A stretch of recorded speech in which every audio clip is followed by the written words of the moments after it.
Docteur, en quelques mots, avez-vous quelques conseils pour les personnes s'occupant de patients atteints de démence? Il faut savoir, si vous occupez d'une personne atteinte de démence, il y a des petites choses à faire. Par exemple, donner aux patients des listes de noms, de choses à faire, à exécuter, les lieux, les numéros de téléphone appropriés pour faciliter la réalisation de ces tâches. Vous leur donnez ces informations et les stimuler pour qu'ils fassent ces tâches.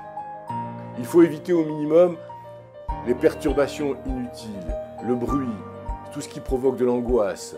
Il faut établir des routines pour réguler les activités effectuées dans la journée et au moment du coucher, pour essayer de réduire cette fameuse désorientation qui, elle-même, est source d'anxiété.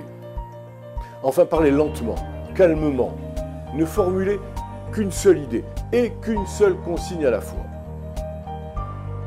Diminuez le risque de fuite, de fugue, d'errance en produisant une fiche comportant son nom, son adresse, son numéro de téléphone.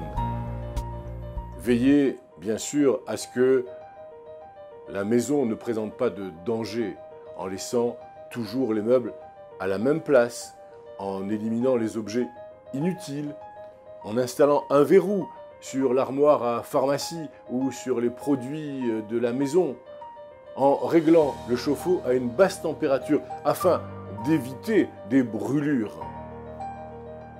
Interdisez à la personne qui est atteinte de démence de conduire un véhicule. Il faut être clair avec cela. Il faut faire le chauffeur ou demander à quelqu'un de la conduire là où il doit se rendre. Il ne faut pas prendre de risques inutiles. Prendre soin d'une personne atteinte de démence est une tâche lourde, très lourde. Il importe de faire preuve de compréhension, de patience et de compassion.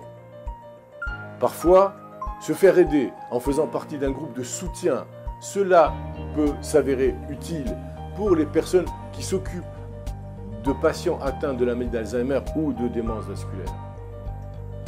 On doit également se préparer dans la famille à la détérioration progressive de l'état de l'être cher.